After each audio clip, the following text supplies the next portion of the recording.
भी ऐसे मामला होते हैं कि किसी जगह पर फौज को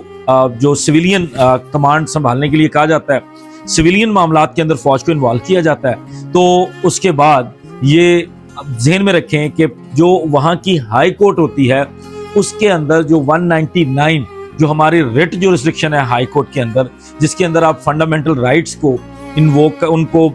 लेने के लिए उनकी जो अमल दरामदी है उसके लिए जो आप अप्रोच करते हैं ऑनरेबल हाई कोर्ट को, तो वो सस्पेंड हो जाता है। और उसके बाद उसका जो बड़ा मुख्तसर मतलब है या बड़ा जो सीधा साधा मतलब है कि अब अगर इस दौरान जितनी देर ये ऑर्डर इन फील्ड है निगरान हुकूमत का, जो निगरान हुकूमत 90 दिनों के बाद काम कर रही है,